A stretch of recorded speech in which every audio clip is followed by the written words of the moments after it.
नमस्कार।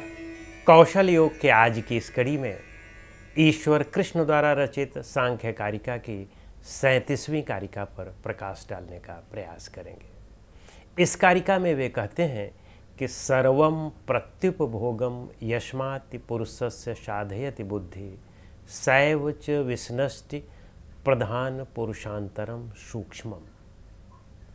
इसका क्या अभिप्राय है, इसमें वो कहना क्या चाहते हैं?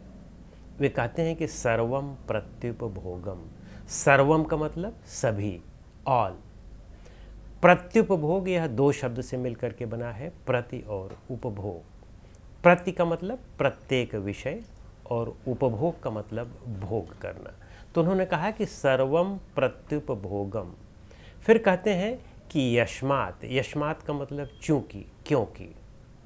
फिर कहते हैं कि पुरुषस्य साधयति, पुरुषस्य का मतलब पुरुष के लिए, साधयति का मतलब संपादित करती है, संपन्न करती है, के लिए करती है, बुद्धि, बुद्धि। तो यहाँ पर वे कहना ये चाहते हैं कि चूंकि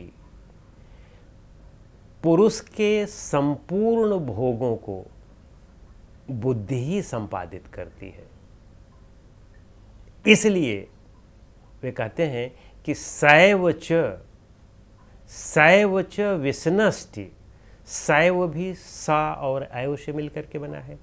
सा का मतलब वह, आयो का मतलब ही, वह ही। फिर कहते हैं कि च और पुनः का मतलब फिर भी।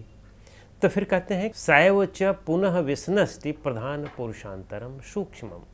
तो कहते हैं कि सैव च पुनः, यानी कि वो कहते हैं कि इसलिए पुनः वो तो करती, उतना तो करती ही करती है कि जितने संपूर्ण भोग हैं, जैसे शब्द आदि है या रस है, हमारी इंद्रियां रस का ग्रहण करती हैं, आँख रूप का ग्रहण करता है, तो यह भोग हुआ उसका।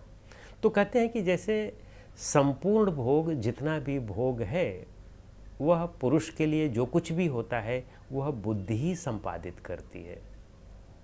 और फिर कहते हैं कि इसके साथ साथ और क्या होता है, पुनः इसके अतिरिक्त, इसके अलावा फिर और क्या करती है वो। सैव च विष्णष्टि, और सैव च माने इसके अतिरिक्त तो वह यह भी करती है, क्या करती है, विष्णष्टि, अंतर करती है, समझाती है, उसको संपादित करती है, प्रधान पुरुषांतरम सूक्ष्मम। प्रधान का मतलब प्रकृति, पुरुष का मतलब आत्मा, और अंतर, प्रधान पुरुषांतर, यानी प्रकृति और पुरुष के बीच में सूक्ष्मम, जो सूक्ष्म अंतर है, उसको भी बुद्धि ही संपादित करती है। कहने का मतलब यहाँ पर वो बुद्धि की प्रधानता और प्रमुखता स्थापित करना चाह रहे हैं। पूर्व कारिकाओं में वे स्थापित कर चुके हैं, यहाँ पर उसके कार्य को बता रहे हैं। वो कह रहे हैं कि बुद्धि जो है वह संपूर्ण भोगों को पुरुष के लिए संपादित करती है, संपूर्ण भोगों को पुरुष के लिए वह संपादित करती है। और इतना ही नहीं करती, वह प्रकृति और पुरुष के जो सूक्ष्म अंतर है, जो सूक्ष्म भेद है, इसका भी ज्ञान कराती है।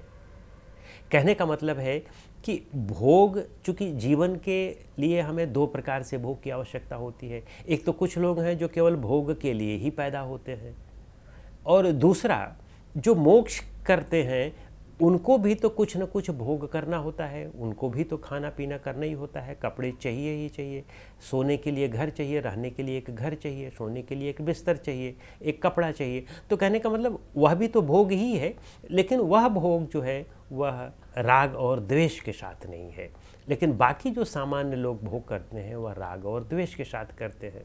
तो यह भोग जो मोक्ष वाला भोग है, यह दूसरे प्रकार का भोग है, लेकिन भोग तो है ही। तो कहते हैं कि भोग का संपादन बुद्धि के द्वारा ही पुरुष तक पहुंचता है। बुद्धि ही भोग का संपादन करवाती है पुरुष के लिए। और इतना ही नहीं करती, वह प्रकृति और पुरुष के बीच में जो सूक्ष्म अंतर है उसका भी ज्ञान कराती है। तो प्रकृति और पुरुष के बीच में क्या अंतर है? प्रकृति और पुरुष और यानी व्यक्त अव्यक्त और पुरुष के कैरेक्टरिस्टिक को भी वो बहुत अच्छी तरह से पूर्व कारिकाओं में व्यक्त कर चुके हैं। वे कहते हैं कि हेतुमत नित्यम व्यापी सक्रियम अनेकम आश्रितम लिंगम सावयवम परतंत्रम व्यक्तम विपरीतम व्यक्तम। यानी कि व्यक्त के क्या गुण हैं? वे कहते हैं कि हेतुमत है, अनित्य है और व्यापी है ना। और फिर कहते हैं सक्रिय है, अनेक है, आश्रित है, लिंग है, सावयव है, परतंत्र है। यह तो व्यक्त का लक्षण हुआ। और अव्यक्त का लक्षण ठीक इसके विपरीत बताते हैं। तो पहले अव्यक्त का लक्षण बता करके फिर पुरुष का भी लक्षण बताते हैं। तो अव्यक्त का लक्षण वो क्या बताते हैं कि त्रिगुणम विवेकी विषय सामान्य चेतनम प्रसवधर्मी व्यक्तम तथा प्रधानम तद विपरीतस्तथा च पुमान। तो कहने का मतलब है कि व्यक्त का और अव्यक्त का और ज्ञा का तीनों का लक्षण वो बताते हैं। और ये कैसे होता है? सूक्ष्म बुद्धि के द्वारा ही इसका ज्ञान हो सकता है। जिसकी बुद्धि सूक्ष्मता तक पहुंच गई है वही इन अंतर को सूक्ष्मता से समझ सकता है कि व्यक्त का क्या कैरेक्टरिस्टिक है, व्यक्त के क्या गुण हैं, अव्यक्त प्रकृति के क्या गुण है, जो मूल उसका कारण है उसके क्या गुण हैं, और साथ में पुरुष के क्या गुण हैं। जब हम उनकी कैरेक्टरिस्टिक गुण और स्वभाव को समझ लेते हैं तभी तो हम उनमें विभेद करके कैवल्य प्राप्त कर सकते हैं। अन्यथा सामान्य स्थिति में तो हम उनको सबको एक ही समझते रहते हैं। अस्मिता को हमारे यहाँ योग दर्शन में किस तरह से परिभाषित किया गया है? वो कहते हैं कि दृक् दर्शन शक्त्योरे कात्मते वास्मिता। यानी दृक् और दर्शन यानी दृष्टा और दृश्य, इनके बीच में एकात्मकता जो होती है, इनके बीच में अंतर का हमें ज्ञान ही नहीं होता। हम सोचते हैं कि एक ही हैं। जब इनमें हम आइडेंटिफाई करने लगते हैं कि वो दोनों एक ही हैं तो उसे अस्मिता कहते हैं। तो वहाँ पर स्थूल बुद्धि होती है, इसलिए उसका ज्ञान नहीं हो पाता है।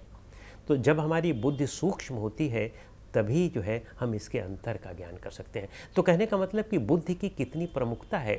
यह संपूर्ण इंद्रियों के द्वारा जो भोग है वह पुरुष के लिए यही संपादित करती है, चाहे वह कैवल्य का भोग हो, चाहे वह संसार का भोग हो, राग द्वेष के वाला भोग हो, यही संपादित करती है।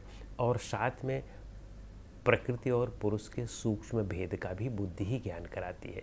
तो कहने का मतलब ये बुद्धि तक पहुँचे हैं कि बुद्धि को शुद्ध करने का साधना के द्वारा प्रयास करें, चिंतन मनन के द्वारा, शुद्ध चिंतन मनन के द्वारा, स्वाध्याय के द्वारा, सत्संग के द्वारा अपनी बुद्धि को शुद्ध किया जाए। और बुद्धि जब शुद्ध होती है तब वह आत्मा तक जल्दी पहुँच जाती है, कैवल्य तक जल्दी पहुँचा देती है।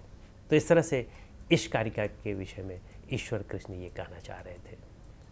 अब हम लोग अगली कारिका के लिए अगली कड़ी में मिलते हैं। नमस्कार, धन्यवाद।